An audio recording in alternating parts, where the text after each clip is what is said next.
कक्षा 10 chapter number 1 जो हमारा है वास्तविक संख्या है। प्रश्नावली 1.1 का क्वेश्चन नंबर 2 वेरी इंपॉर्टेंट है, उसे आज हम करने जा रहे हैं। क्वेश्चन क्या बोल रहे हैं, दर्शाइए कि कोई भी धनात्मक विषम पूर्णांक 6q+1, 6q+3 या 6q+5 के रूप का ही होता है, जहाँ q कोई क्या होता है, पूर्णांक होता है। ठीक है, तो यहाँ लिखेंगे यूक्लिड। यूक्लिड विभाजन प्रमेय का द्वारा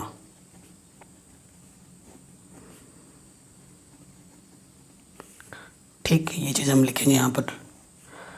अब क्या कहती है, देखो यहाँ 6 की, यहाँ 6 है, यहाँ 6 है, तो देखो हमारे पास क्या होता है, अगर ए और बी दो नंबर है, अगर ए बड़ा है बी से तो ए को हम क्या लिख सकते हैं, BQ+R के फॉर्म में लिख सकते हैं, जहाँ ये जो R का मान होता है वो हमेशा B से छोटा होता है और 0 या 0 से क्या होता है, बड़ा होता है। ठीक है, ये चीज़ याद रखना। यहाँ B के स्थान पर कितना है, 6 है, यहाँ पर B के स्थान पर कितना है, 6 है,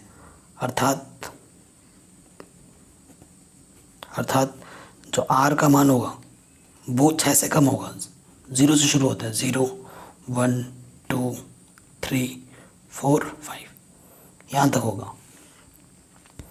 ठीक है, अतः देखो ए बराबर क्या, बी तो हमारा 6 है, क्यों, आर हमारा बदलता रहेगा जब आर का मान 0 लोगे। ठीक है, तो यहाँ लिख देंगे जब आर का मान 0, तो ए ये क्या आ गया, 6q। अब क्यों कोई भी पूर्णांक हो और ये 6 क्या है, सम है। देखो जब सम हो, क्यों सम हो या विषम हो, अगर 6 से गुणा करोगे तो वो सम हो जाएगा। क्यों, तो ये क्या है, ये सम है। देखो मैं आपको उदाहरण दे रहा हूँ, अगर एक बार मैंने क्यू ले लिया 1 और एक बार क्यू ले लिया मैंने 4, इसको 6 से गुणा करो और इसको भी 6 से गुणा करो, ये दोनों ही क्या है, सम संख्या है कि नहीं, सम संख्या दोनों स्थिति में। तो क्यों चाहे विषम हो चाहे सम हो, अगर किसी भी पूर्णांक को अगर सम संख्या से गुणा करते हैं तो वो सम संख्या बन जाता है। ठीक है, तो ये सम संख्या है, तो ये तो नहीं होगा। फिर लिखो, जब r का मान 1 लोगे तो क्या हो जाएगा, 6q, इस r की जगह पे क्या रख दोगे आप, 1। ये क्या अभी मैंने बताया था, सम संख्या में अगर विषम संख्या जोड़ोगे, आपको पता है सम संख्या प्लस विषम संख्या किसके बराबर होता है, विषम संख्या के बराबर। ठीक है, कोई भी एक सम संख्या लो, एक विषम जोड़ दो तो वो फिर से क्या आ जाता है, विषम, है ना। तो ये क्या आ जाएगा, विषम। इसे समीकरण नंबर 1 बोल देते हैं। अब फिर से ले लो दो, अगला केस, जब r का मान 2, तो ये क्या हो जाएगा, 6q+2, r की जगह पे 2 रख दिया। ये सम है, ये सम है, आपको पता है सम संख्या प्लस सम संख्या फिर से क्या होता है, सम संख्या। तो ये क्या आ जाएगा, ये आ जाएगा सम संख्या। ठीक है, तो मेरे को सम से मतलब नहीं है, मेरे को विषम से मतलब है। तो r के बराबर 2 के लिए भी हो गया। अब फिर से लोगे, जब r का मान 3 ले लोगे, है ना, तो a क्या हो जाएगा, 6q+3। सम संख्या में विषम संख्या जुड़ेगा तो क्या हो जाएगा, विषम संख्या।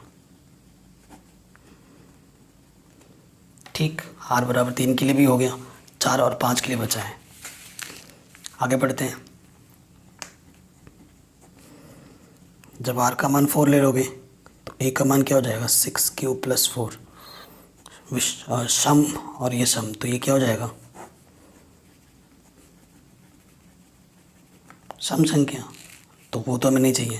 लास्ट केस, जब r का मान 5 ले लोगे तो a का मान क्या हो जाएगा, 6q+5, सम संख्या प्लस विषम संख्या क्या होता है, ये विषम संख्या। ठीक है,